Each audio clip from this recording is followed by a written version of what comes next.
aí, senhoras e senhores, cidadãos sorocabanos e sorocabanas, você da nossa querida região metropolitana, seja muito bem-vindo a mais um episódio do nosso Sorocaba em Pauta podcast. Aqui você sabe, o assunto é direto ao ponto, como deve ser, todos os nossos serviços prestados pelas secretarias municipais aqui de Sorocaba aos nossos cidadãos. Estamos de voltei, hein, da última não tá escapadinha, né? Por motivos pessoais, eu não pude estar presente, coisa que aconteceu de última hora, mas o Brunão deu sequência aqui, já estava com saudade de vocês, e agora estamos de volta. Aqui o apresentador Danilo Santos, e do lado meu amigo Bruno Rodrigues. Bem-vindo de volta, meu amigo querido Denalo, que é como faz falta, né? Impressionante a dinâmica que o Dan traz, né? Apresentando para vocês. E também com o jeito sojado, aquela coisa mais divertida, né? Única, que eu faço questão que esteja presente sempre, hein? Tamo junto. Trate de não fugir. Fuja lá em mais, você tá lá. Mas hoje a gente vai tratar de um assunto que é muito sério, mas de uma maneira que, né, vocês conhecem bem, né? É o formato de bate-papo, de tirar dúvida, trazendo para vocês mais um serviço da Prefeitura de Sorocaba. Hoje o tema tratar sobre cidadania, né, Dana? Aqui você estava aí falando com os cidadãos, então nós vamos abordar isso. E hoje, né, 12 de junho, não vamos falar sobre Dia dos Namorados, porque também tem uma outra data que é muitíssimo importante e não deixa de tratar de amor, que é o cuidado com o próximo, né? Nesse dia também é celebrado o Dia Mundial de Combate ao Trabalho Infantil.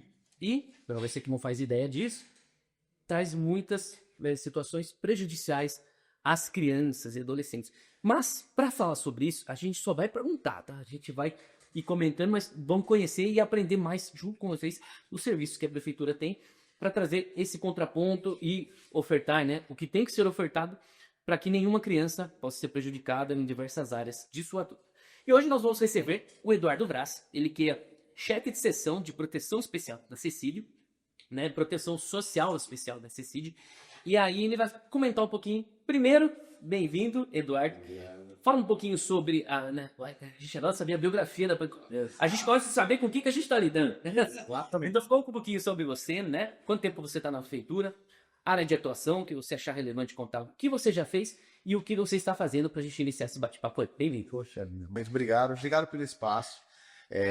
O trabalho, né, com as famílias e com as crianças em situação de trabalho infantil é um trabalho bastante difícil, mas é um trabalho que a gente acredita bastante. Então, esse espaço para a gente poder compartilhar o que a gente está fazendo e por que é que a gente está fazendo, como a gente faz, é sempre importante para a gente. Então, obrigado pelo espaço. E, bom, eu estou na prefeitura, essa minha última passagem agora, de 19 para cá, mas eu já tinha tido outras experiências na prefeitura, uma delas foi como guarda-mirim, lá nos anos 90, mas nessa trajetória mais recente, eu sou agente social do concurso, iniciei em 2019, trabalhando com pessoas em situação de rua, dentro da Secretaria da Cidadania.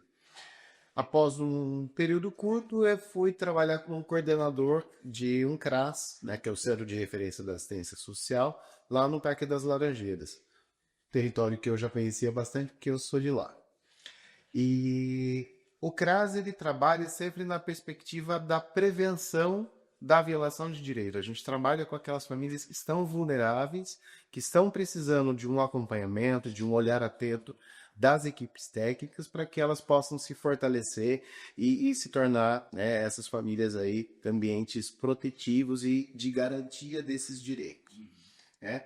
Tive uma trajetória também no CRAS Ipiranga, que é um outro território bastante diferente, e essa é uma característica que a gente identifica trabalhando na área da assistência. Quanto cada território tem particularidades, tem questões que são únicas daquele território. Então, embora a gente esteja na mesma cidade, que a gente, olhando o macro, a gente vê uma coisa só, mas conhecendo cada equipamento, cada serviço público, a gente vai identificando cada particularidade. Então, tem um bairro que tem uma demanda mais específica numa área, em outra área, num outro território. E aí, recentemente, eu vim compor a gestão da proteção social especial, né? Estou na seção de média complexidade, onde uma das ações que a gente tem esse olhar mais voltado no dia a dia é justamente em relação ao trabalho infantil. Perfeito. Aproveitando, porque ele falou sobre a questão do CRAS, antes de a gente entrar especificamente no trabalho infantil, gostaria que você explicasse, né, para quem não conhece, quais são os serviços ofertados pelo CRAS, como você faz para fazer parte, para participar, e aproveitando já falar a diferença do CREAS, né, porque tem o CRAS e o CREAS. Então daí, vamos trabalhar esse campo para começar aqui a nossa rodada de perguntas. Bom, o CRAS, como eu disse, ele trabalha na prevenção, né? Então, o Sistema Único da Assistência Social, o SUAS, ele tem normativas, ele tem determinações que são postas já lá na LOA, né, que é a Lei Orgânica da Assistência, e que determina os serviços que os municípios devem ofertar. Então, CRAS se chamará CRAS em Sorocaba, em Votorantim, em São Paulo, em qualquer outra cidade, de qualquer outro estado, o nome do equipamento vai ser o mesmo, ICRAS.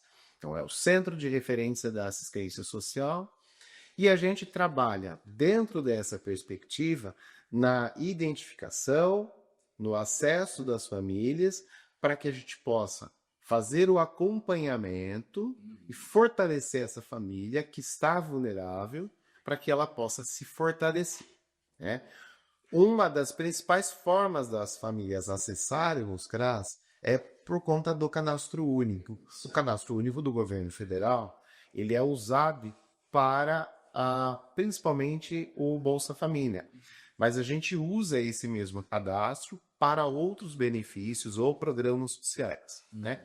Então, a família, inicialmente, vamos imaginar, essa família ela está organizada financeiramente, todo mundo trabalhando, está tudo bem, de repente vem uma situação de desemprego, essa família fica vulnerável economicamente e ela procura CRAS por conta do Bolsa Família.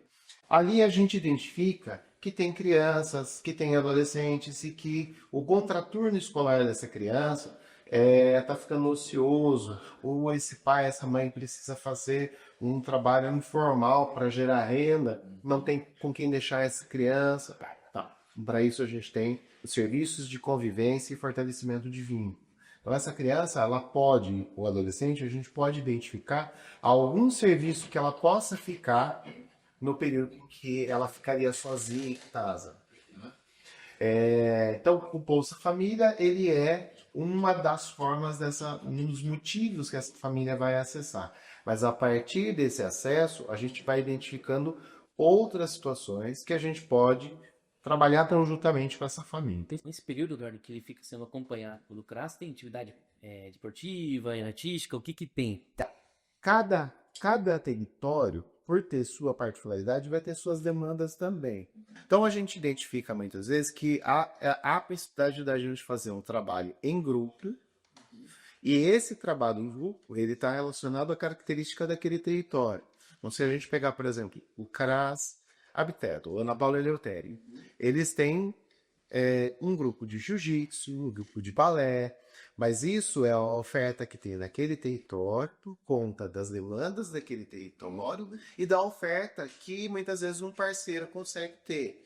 Outros bairros, outros territórios, a gente vai ter uma oficina de artesanato, a gente vai ter um grupo de dança circular, a gente vai ter atividades mais voltadas para a demanda daquele território específico. Mais personalizada, né? Isso. Ele pensando nessa situação da personalização, você leva, por exemplo, o karatê para um outro bairro e de repente ninguém se interessa. Exato. Puxa, por que dá certo, não dá certo aqui? A demanda realmente do local pede outra coisa, né? E assim, por exemplo, um grupo de artesanato.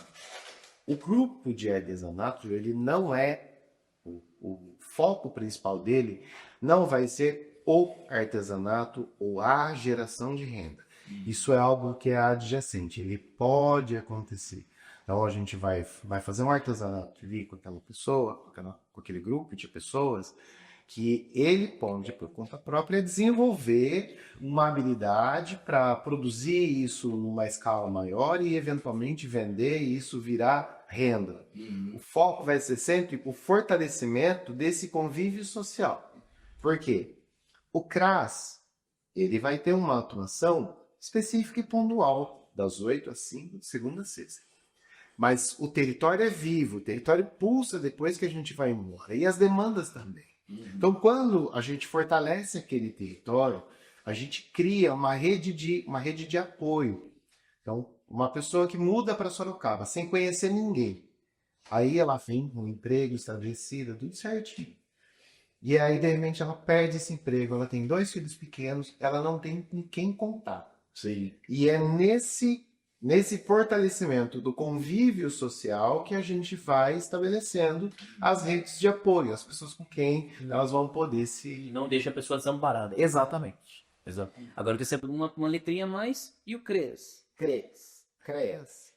É o Centro de Referência Especializado da Assistência Social. Por que especializado? Porque aí a gente já entra naquelas situações em que a prevenção ela não foi suficiente ou ela chegou tarde demais, né? Então eu já tenho ali uma situação de violação de algum direito, de algum membro daquela família, ou de algum risco social muito iminente. Então essa família ela vai precisar de um acompanhamento mais especializado. Certo. No CRAS, a gente trabalha muito mais nos grupos, fortalecendo essa família em grupo. A gente tem os atendimentos individuais, a gente tem acompanhamentos individuais, mas o foco sempre vai ser trabalhar de maneira mais global. No CREAS, a gente vai precisar trabalhar aí mais personalizado ainda nas demandas daquela família, sempre propondo acompanhamentos com uma frequência maior, que a gente vá acompanhar essa família de perto. Como se ela estivesse atravessando uma ponte muito degradada e que ela precisasse que alguém segurasse na mão dela para que ela pudesse chegar do outro lado. É mais ou menos isso que a gente vai fazer. Então, a gente vai identificar quais são aquelas violações, quais são os encaminhamentos que a gente pode fazer para que ela venha se fortalecer e voltar a ser um ambiente protetivo. Muitos dos casos, felizmente, a gente consegue fazer o desligamento desse acompanhamento para que ela possa voltar para o CRAS e se fortalecer aí no Fica na Volta. Presidente, tem mais sempre uma equipe multi que vai dar esse suporte. Quem que é tu cuida quando já tá, digamos assim, né? Quando já o preventivo não conseguiu atender.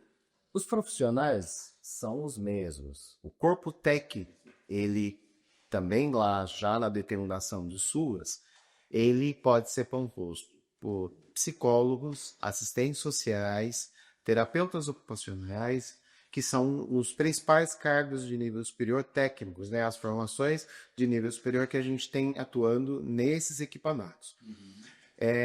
A lei ainda ela prevê a possibilidade de ter outros, como advogados, como pedagogos, mas em Sorocaba a gente trabalha com esses 3 segmentos, que é assistente social, psicólogo e terapeuta ocupacional. É importante a gente destacar que na assistência, o psicólogo, por exemplo, ele não trabalha na perspectiva da saúde mental. Então, o psicólogo ou a psicóloga que atende no CREAS não faz o acompanhamento terapêutico, né? Ele tem o olhar da psicologia, que é a formação de base dele, mas com a atuação social. Bacana, bacana. Você que está nos acompanhando aí agora, que entendeu, né, a contextualização aí de CRAS e CREAS, né? Vamos entrar agora propriamente aqui no tema de hoje, que é sobre o trabalho infantil, né? Para que a gente possa entender, a pergunta parece ser meio lógica, mas para a gente realmente entender o que é considerado o trabalho infantil, a partir de que momento, enfim, que tipo de trabalho é isso que eu posso considerar um trabalho realmente infantil, de qual isso acaba violando o direito da criança e do adolescente. O trabalho infantil é toda forma de subtrair da criança o direito de ser criança. né? A partir do momento que eu tenho algum ganho econômico ou algum prejuízo educacional, algum prejuízo da infância ou da juventude, eu tenho uma situação de trabalho infantil. A gente tem, obviamente, situações que ficam mais claras, né? Que são aquelas situações que estão mais expostas, mas a gente também tem situações em que o trabalho infantil ele é invisibilizado, né? E a gente trabalha no dia a dia fazendo a identificação do trabalho que está acontecendo e a orientação dessas famílias e da sociedade de maneira geral, para que ela não venha a fomentar essa exploração. Porque a criança, muitas vezes, ela está sujeita às condições econômicas da família, acabam empurrando ela para uma responsabilização precoce, né, de achar que ela tem que contribuir, que é importante que ela contribua financeiramente para a subsistência daquela família, mas a gente também tem aquelas situações em que tem o apelo do consumo, né?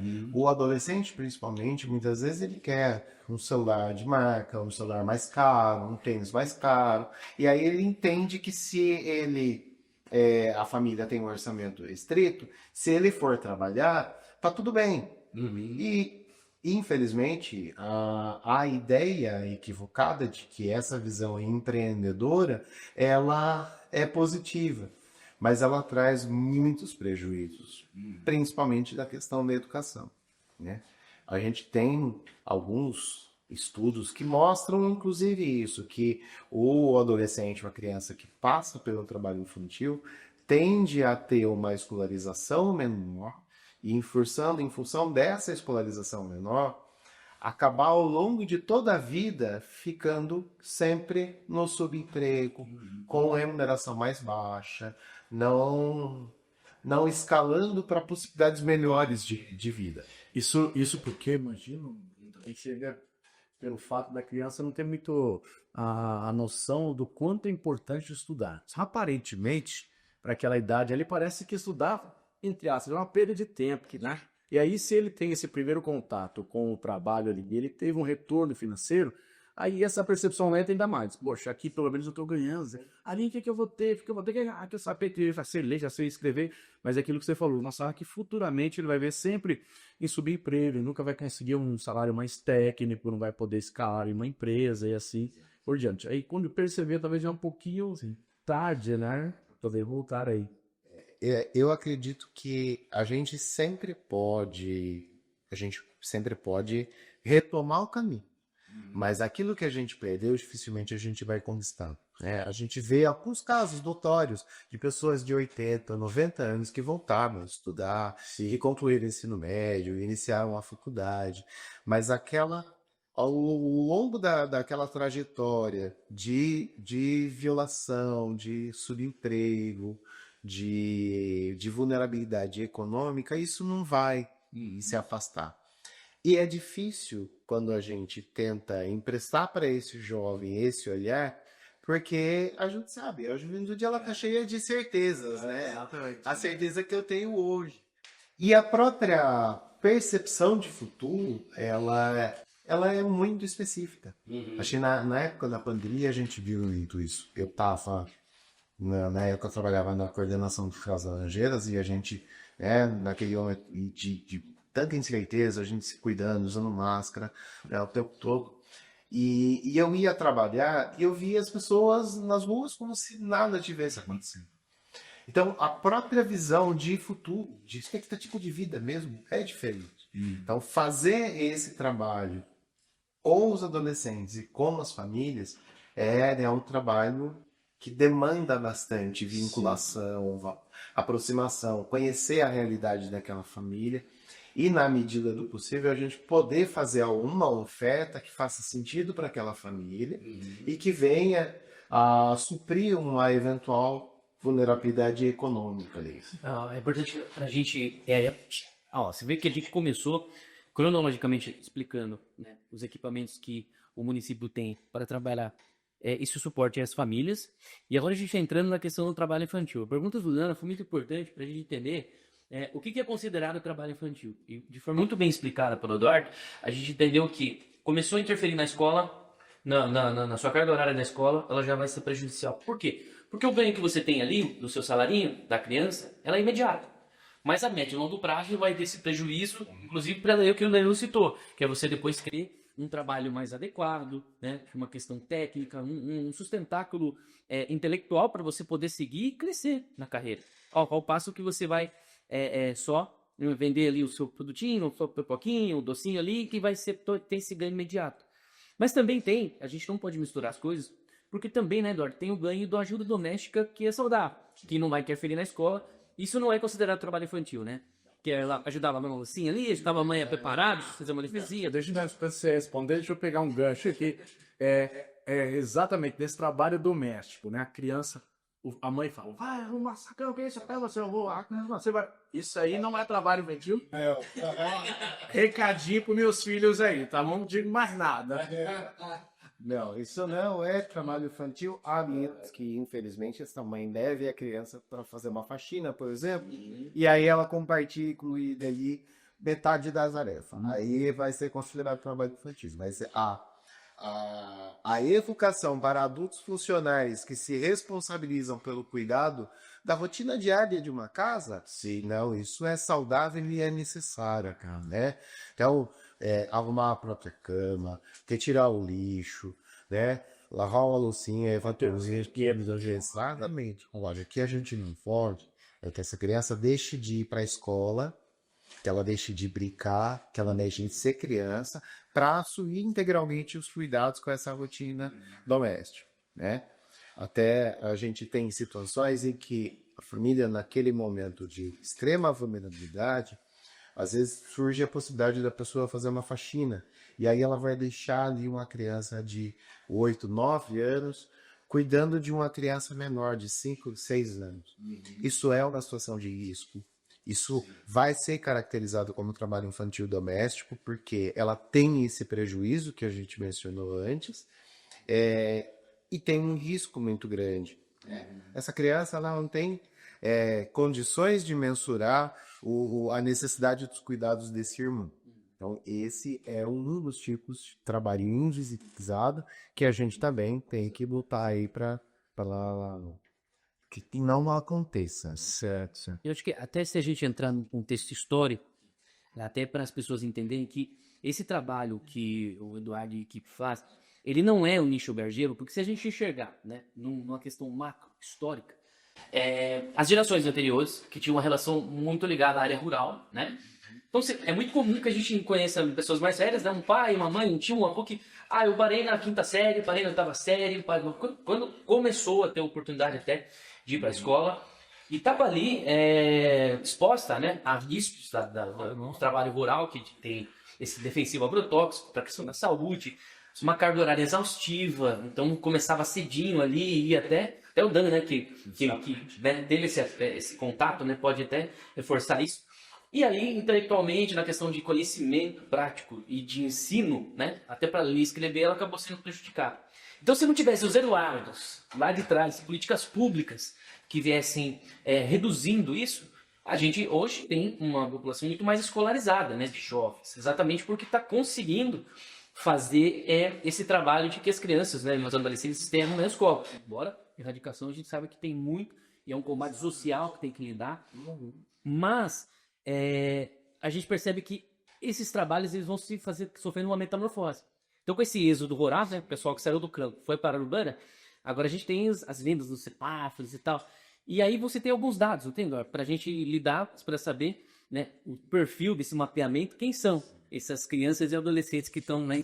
Antes a gente ia falar propriamente nos dados, você falou aí, né? A gente chegou a citar, eu vim da zona rural, e para você ver, como você falou, esses queduados, né?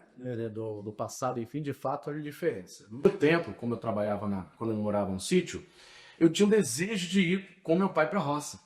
E ele não me permitia exatamente por conhecer os perigos até das agrotóxicas, enfim, a carga horária também dos animais peçonhentos, assim por diante. Aí você já vê a importância da conscientização ali. Aí meu pai, para não me deixar, né, totalmente de fora, quando era o serviço que era a roça, ele não me levava. Mas o que já era mais próximo da casa, que era no caso do maracujá, lavar, separar os maracujás e tal, dentro do horário que eu não estava na escola, eu falei assim, ele me permitia trabalhar. Que isso é bom, né? A gente se envolver aí até na fonte de renda da família e tal, mas era algo que não era imposto, não era obrigado, não gerava uma fonte de renda. Mas é lógico, eu pedi um dinheirinho, eu pedi a nota do meu índio na época, já conhecer aquele valor aí, quando era muito caro, só me dava, eu tomava de volta, beia, papai falou né? Mas enfim, isso mostra, né, a conscientização de fatos que traz para as pessoas. Mas, por outro lado, infelizmente, como o Bruno falou, houve uma adaptação aí, né, das imobiliárias para a cidade, que infelizmente a gente é visível aí nas vilas, né? Você tem alguns dados aí pra gente. A gente tem, eu acho que assim, essas mudanças históricas a gente vai refletindo, né, sobre o que era, como é hoje e qual é a expectativa para o futuro. Hoje a gente está vendo, principalmente essas vendas em espaços públicos, mas a gente já tem que olhar para o digital, que em algum momento vai começar isso. A gente já tem esse apelo, né, dos influencers que estão ganhando dinheiro com isso e que sonhar é importante, mas é importante a gente também manter os pés no chão, de que infelizmente não vai ter para todo mundo, né? Então esse alcance não vai ser para todo mundo e o quanto a gente pode se expor a nossa vida, expor a nossa rotina de vida, em troco, né, de alguns centavos das grandes mídias sociais. Sim, né? Mas, voltando para o histórico atual, a gente tem, infelizmente, uma grande concentração nas vendas de semáforo, e aí já fica um apelo para a população: não incentive, não compre, não faça aquisição. Porque quando você tem uma criança, um adolescente ali, muitas vezes você tem um adulto que está lucrando muito por trás dessa criança que está exposta aos riscos. Bom, esse é o apelo para a população. Mas a gente tem as vendas de bala, a gente tem aqueles meninos que vão vender flor muitas vezes no restaurante, à noite você sai, tá ali. Geralmente tem um adulto que está esperando lá fora. Né? E aí a gente nunca sabe o que é pior. Você ter um adulto que está ali, Envolvido, esperando. ou se ele voltar sozinho para casa, que também é um risco. Então, olha a problemática que é tudo isso, né?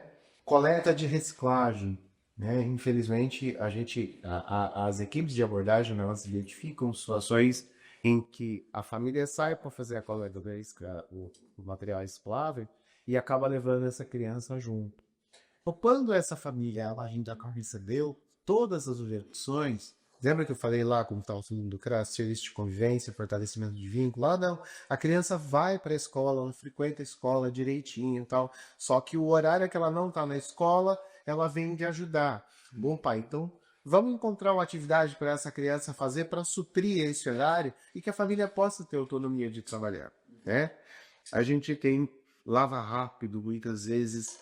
O emprego de adolescente nessas atividades também é prejudicial, também é algo que muitas vezes é identificado. Então, ajudando, guardando o carro, pedindo, pedir também é uma forma, esmolar também é uma forma de trabalho infantil. Então, na esmola é onde a gente encontra a maior parte das crianças e adolescentes. Então, tia, deixa eu levar a sacola para você. A primeira impressão é a gente olhar e falar assim: olha que belezinha, ele está querendo ganhar o próprio dinheiro. Mas o que é que tem por trás de tudo aquilo? Né? E como é que eu posso ajudar essa criança? Infelizmente, a gente vive dias que aquele, né, lembrando aí da roça, né, do filme do Bigode, né? Hoje em dia quase não existe muito isso, não existe muito a simplicidade da coisa. Sempre tem alguém por trás daquilo, né? Que a gente olha, como você falou, poxa, que bonitinho e tal, mas na verdade ele tá até talvez fazendo uma carinha aí feliz, mas né, quando ele volta ali próximo, tem alguém ali que tá baixo o rendimento, preciso que faça mais. né? Eu imagino a pressão psicológica e tudo mais que essa criança Que não precisaria, precisaria ter. E aí é importante a gente pensar na nossa responsabilidade social. Enquanto sociedade, hoje a Secretaria da Cidadania, ela é a responsável por articular essas políticas, ela é a responsável por acompanhar isso de perto, mapear, atender essas famílias. Mas a responsabilidade social lá do Estatuto da Criança e Adolescente, a infância e adolescência saudável, ela é responsabilidade da família, do Estado e de toda a sociedade. Então, todo mundo é responsável por isso. Sim. Então, quando uma criança ou um adolescente está trabalhando, não é a prefeitura que está falhando, não é a Secretaria da Cidadania que falei, é a sociedade. Porque a gente precisa promover ações de fortalecimento dessa infância e dessa juventude com políticas públicas, com acesso, garantia de que ele possa ter uma possibilidade de futuro. E nos seus dados, a gente tem o quê? Majoritariamente uma participação masculina desses meninos. Em especial meninos, em torno aí de 65% a 70% de meninos. E a região social que mais trabalha nessa parte, A gente percebe que tem uma concentração maior na região oeste, mas a gente também tem muitos casos na Zona Norte, na Zona Sul, Zona Sul e Suleste, mas há uma concentração maior. E assim, a gente tem o mapeamento das áreas onde as equipes de abordagem vão fazer essa rotina diária, né, de passar pelos locais, e aí começa o trabalho de aproximação com esses adolescentes, com esses jovens, para falar, né, dos riscos que eles estão correndo, a gente tentar coletar ali os dados dessa família e fazer uma aproximação. Tá? Aí depois, se vocês quiserem, eu compartilho como é que é esse fluxo de atendimento. é importante a gente também saber que além da denúncia, né, você tem canais de denúncia na me lembro, certo? Putz, que sim, o Eduardo aborda mais isso, mas também tem essa busca ativa, né? Sim. Esse trabalho regional que faz, meio que isso. Então, as áreas onde a gente tem uma concentração maior, elas são mapeadas, e as equipes de abordagem, são duas equipes que dão cobertura para a cidade toda, diariamente, das 8 até as 19 horas, elas fazem um roteiro para que todos os dias eles passem por aquelas áreas onde há uma concentração maior ou uma incidência maior. Tem áreas que tem menos, tem áreas que tem mais, às vezes muda de um lugar para outro, mas a cidade toda recebe essa cobertura. Eventualmente tem uma situação de denúncia, então a gente vai até o local para fazer essa verificação e tentar fazer essa aproximação.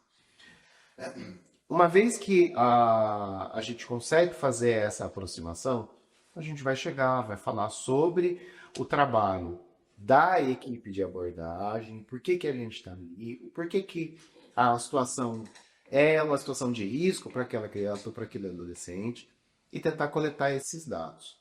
Nesse momento da abordagem, a gente já fala um pouco sobre a oferta daquilo que ele pode acessar para suprir o que hoje o trabalho desprotegido está trazendo para ele. E se é um adolescente que tem mais de 14 anos, a gente já consegue fazer a oferta para ele do programa do Jovem Aprendiz Municipal. Então, a gente tem uma entidade formadora, essa entidade vai fazer o processo de recrutamento desse jovem e vai colocá-lo para o trabalho protegido dentro de um serviço da prefeitura, que pode ser num CRAS, num posto de saúde, numa OBS, em alguma secretaria. E isso no contraturno no horário de aula para segurar a presença, a permanência da escola, né? Não prejudicar na carga horária de 4 horas, aí ele vai trabalhar das 8 da manhã até o meio-dia, ou no período da tarde, desde que não prejudique a escola. E isso vai dar para esse jovem a possibilidade de pensar em carreiras, de pensar em áreas que ele pode sonhar em estudar, em acessar. A gente também tem a Bolsa PET. Então, essa família A criança ou adolescente que foi abordado ali, a gente pegou os dados da família. Essas informações elas são compartilhadas, protocolo, tudo certinho, um fluxo estabelecido, vai lá para o CREAS. A gente vai ligar para essa família, olha, a gente precisava marcar um atendimento para a gente se aproximar de vocês, para entender o que está acontecendo, tal. Ah, tudo bem, marca aí o atendimento para mim. A gente marca esse atendimento. Aí, infelizmente, a família não vai. E isso acontece muito, muito.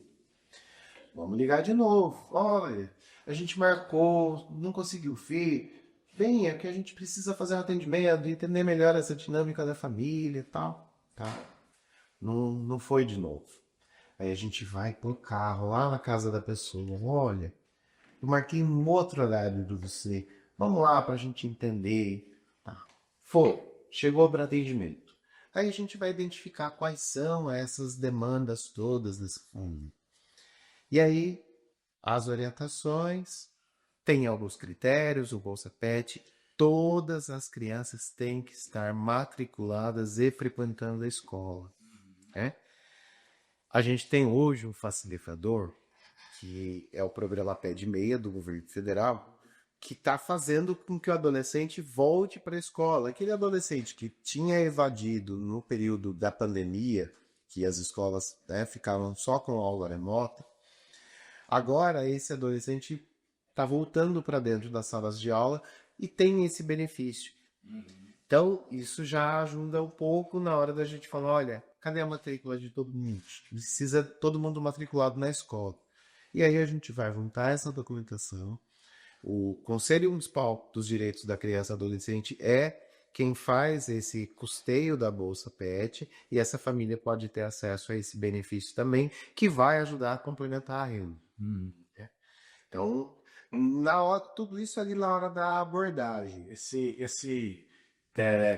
receio de ir, talvez, né, seja um receio, talvez esteja ligado a um possível, porque tal, não sei, talvez houve uma denúncia, que vão pegar os meus filhos, talvez existe isso, né, aquela coisa que um fala pro outro, olha, eu não sei, eu ouvi falar aí que, né, teve uma denúncia, se você for lá aí, qualquer coisa vai brigar, vai perder a guarda, tá tudo, na verdade, é para dar uma orientação, né, para a criança, exatamente para acolher a família e ver quais as demandas, as dificuldades, poxa, olha, tem esse caminho para você, tem aquele outro, né? A ideia é justamente essa. Estamos aqui por vocês. Estamos aqui com vocês. Até porque a responsabilização da família a ponto de fazer a destituição da guarda dos filhos, isso é um processo muito longo, isso é um processo que a justiça ela vai atuar nesse sentido só naquelas situações em que realmente já se esgotaram as possibilidades de que aquela família seja um ambiente protetivo. Porque muitas vezes o que falta é a orientação, falta o entendimento. Né? Você falando do seu pai, como é que era a sua infância, a minha era parecida, a sua pode ter sido muito diferente. Porque cada família se constitui de uma forma, cada família se organiza de uma forma. E às vezes aquilo que é muito óbvio em minha casa não é tão óbvio na casa do outro. Né? Eu, quando eu era instrutor de aprendizagem, eu falava com os adolescentes. Quando eu queria criar uma polêmica nesse sentido dos valores de cada um, dos valores familiares que cada um traz, feijão por cima ou feijão por baixo? Porque é uma coisa tão básica, mas é uma coisa que em cada casa é de um jeito. Exatamente. E aí eu gritava, não, o feijão é do lado. Não, o feijão é sem feijão. Ou é só feijão. Por quê? Porque a gente traz essas coisas. Então, às vezes, essa ideia, né, de que é importante sim trabalhar, tem que trabalhar, vai estudar se der, as pessoas muitas vezes não dão aquilo que elas não receberam. Se lá na infância essa pessoa ouviu isso, a tendência que ela venha reproduzir isso é muito grande. Uma pessoa que foi do trabalho infantil e ela não conseguiu perceber o quanto isso prejudicou, tende a ser uma pessoa que vai reproduzir isso com os filhos, ou vai naturalizar isso com os filhos. E aí entra de novo, nossa responsabilidade enquanto sociedade de emprestar esse outro olhar e falar, olha, a gente está aqui para mostrar que essa não é a melhor alternativa. A gente tem outras possibilidades para esse jovem, para essa criança, para esse adolescente. Essa questão que o Danilo falou, da mudança de olhar do pai dele, já é uma transformação geracional que a gente acompanha na prática, né? Então, sempre vai haver, pessoal, e assim, a gente sabe que a palavra mimimi, que é a questão da moda agora, às vezes, em alguns contextos, ela pode ser exagerada mesmo. Isso aqui é uma frescura e tal. Mas se você não entender que os mimizentos precisam existir no sentido de transformação, a gente até hoje teria escravidão. A gente até hoje teria exploração do trabalho, né? A gente até hoje teria alguns tipos de agressões que eram normalizadas, né? Violências domésticas, absurdas, vocês também têm contato, e hoje são crimes. Então, a sociedade, é importante que a gente queira buscar progresso, crescimento econômico, mas tem que ter um equilíbrio e um freio para que isso cresça de maneira saudável. Então, você tem que cuidar da sustentabilidade, você tem que cuidar das minorias, de pessoas que estão mais vulneráveis no sentido de que estão na ponta. Então, o seu trabalho, Eduardo, ele é muito importante. E imagina quantas histórias você não debater de transformação na prática, né? De que até emociono de você ver o quanto a insistência marcou 2 vezes, não veio. A gente pega o carro, vai até a casa. Então, é um trabalho que emociona. A gente trata de tantos termos aqui, né? E alguns pegam legal mesmo, porque à medida que a gente vai conversando e ouvindo o cara entrevistado, gente, a gente também tenta ilustrar isso na cabeça e ver como é o dia a dia. Então, olha, se você tiver para compartilhar com a gente aqui alguma dessas histórias, né? Porque a gente tem tempo de contar todas, né? Você estava muito tempo na estrada, mas de alguma que te marcou muito, e que te emocionou, de transformação nesse sentido dessa insistência, e do que o serviço público oferece, não só institucionalmente, como da parte humana mesmo. A gente tem muitas histórias. Eu acho que trabalhar na área da assistência é ter a possibilidade de fazer uma transformação num contexto social e num contexto familiar que muitas vezes a gente não vai ver no curto prazo, a gente vai ver no longo prazo, ou às vezes até na próxima geração. Em rodas de conversa, acho que a gente teve com a nossa situação específica, CRAS, por meio, né, da uma ação ali da equipe técnica e tal, a pessoa, ela, quando a gente começou a falar dos malefícios do trabalho infantil, ela trouxe o relato de quanto naquele momento é que caiu a ficha para ela de que ela tinha um grande sonho na vida dela, de ter uma carreira profissional, mas ela não sabia que aquilo podia ser para ela. Ela só achava que isso era benefício só aos outros. Que a origem dela era tão humilde, era uma origem tão simples, que ela entendia, ela introjetou de que para ela só restaria trabalhar numa determinada função, sem um plano de carreira, sem uma formação, que ela começou a trabalhar antes cedo.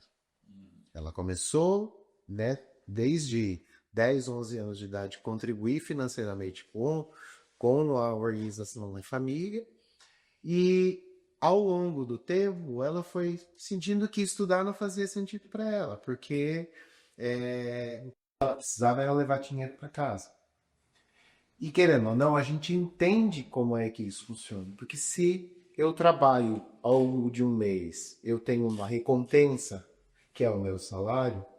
Se eu estudar durante um ano, como recompensa, eu vou ter mais um ano para estudar. E qual que vai ser? Se eu não me enxergo um sujeito de direito, se eu não me enxergo, se alguém não pegar, então olhar para mim e falar, olha, você pode ser o que você sonhar. Você quer ser astronauta? Seja astronauta. Sonhe. Trabalhe para isso. Trabalhe no sentido mental, intelectual, se dedique, estude. Quer fazer medicina? Hoje, a gente tem políticas mais inclusivas de acesso ao ensino superior. Sim.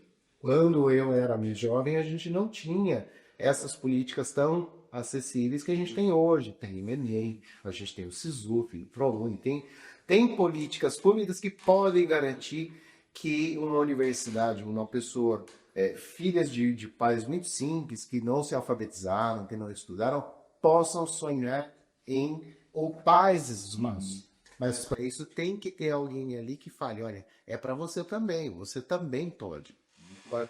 E essa pessoa, só ali naquele momento, ela identificou que ela tinha sido uma vítima daquilo e ela voltou a estudar.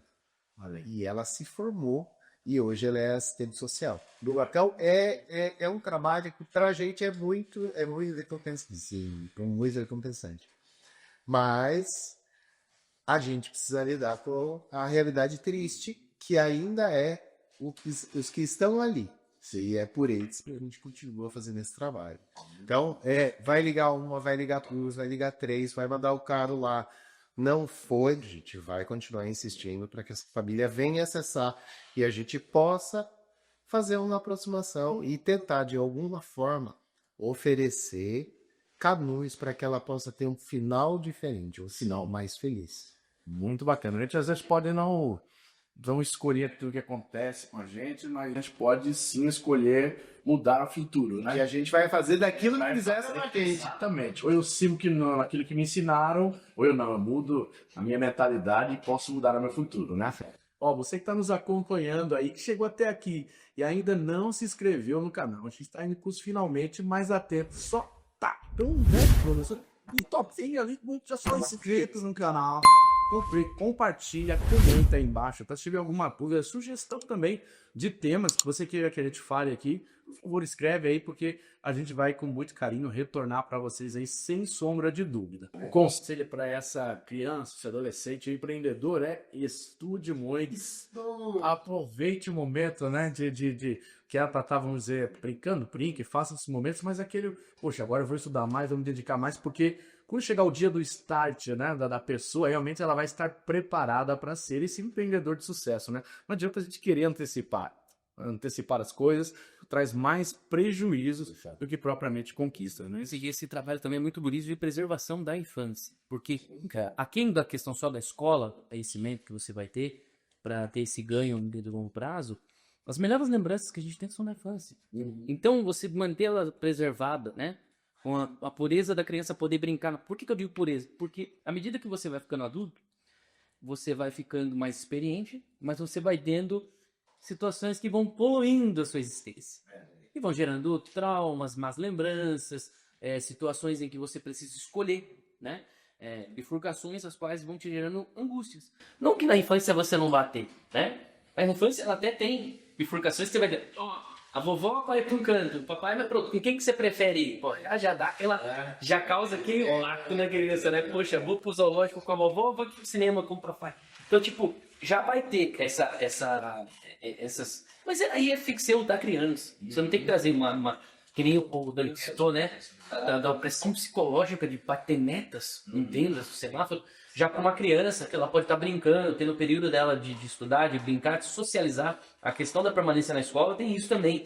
Não é só o conhecimento né, das matérias básicas, português, matemática, não. É essa socialização com a idade dela. Exatamente, exatamente. E a gente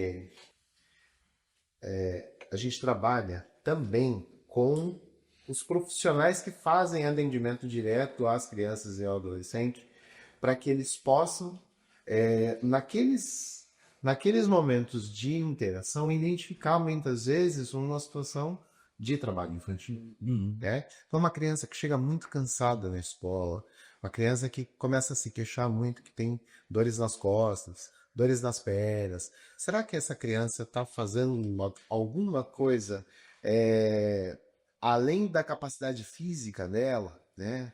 Então, a gente também, nessas ações que a gente trabalha de maneira preventiva, a gente leva para esses profissionais a reflexão, porque, de novo, é uma responsabilidade de toda a sociedade. Sim, né? O cuidado, o zelar pela infância e pela adolescência é uma responsabilidade compartilhada com todas as políticas públicas. Então, no atendimento médico, por exemplo, o profissional que está ali, ele pode identificar alguma situação que vai dar algum indicativo de que algo não vai bem com aquela criança, né? Ou com aquele adolescente.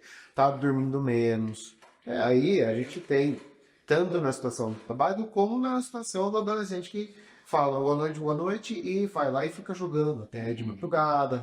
Aí no dia seguinte não consegue acordar para ir para a escola, ou acorda e vai para a escola com sono, o rendimento escolar dele cai. Mas esse olhar apurado é de quem está ali no dia a dia, que está convivendo com aquele adolescente, que consegue, com aquela criança, que consegue identificar essas situações. Isso aí, isso aí. Muito bacana, você acompanhou hoje aqui o nosso podcast falando sobre exploração do trabalho infantil, né? Nesse dia especial, inclusive acho que é bem dia, né? Isso, dia, exatamente dia 12, hoje está subindo aqui para o ar, aqui, subindo hoje exatamente nesse dia especial aqui, você aprendeu um pouco sobre a importância e não deixa de ser, como o Bruno falou lá no começo, um dia de amor também, porque é um amor ao próximo aí, né? A gente recebeu aqui o Eduardo Braz, ele que é agente social, né? E vou para você, Bruno, nesse momento. Sardo, muitíssimo obrigado. Você tá aqui, é um privilégio pra gente, né? Sempre poder aprender, sempre poder conhecer mais o serviço da postura. Então, a gente, além de conhecer, a gente aprende muito, e quando alguém vem tirar uma dúvida, a gente já tem isso meio que no ponto da vida. Porque aqui a gente pode, vamos dizer assim, explorar, né? Conhecer mais com calma, né?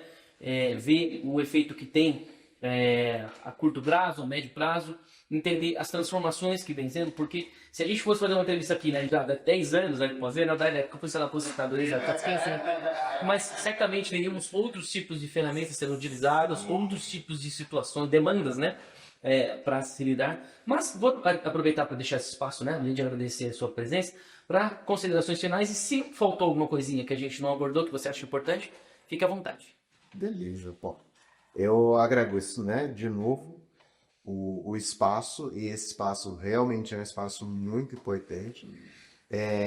No dia 12, a gente tem, então, no Céu das Artes acontecendo, às 13h30, hoje, uma ação grande, né, com as crianças ali do território do Parque das Laranjeiras.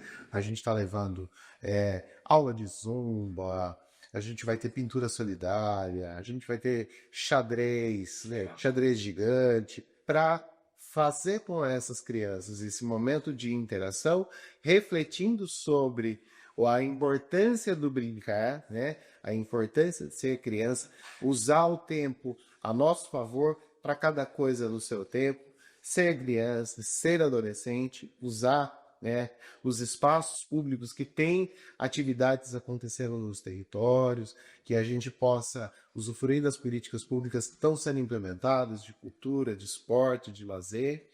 E então fica o convite, né, para que os pais levem as crianças lá para a gente ter esse momento de interação, às 13 horas lá no Céu das Artes, que fica na Washington Pensa, número 969, lá no Parque das Laranjeiras. Muito obrigado.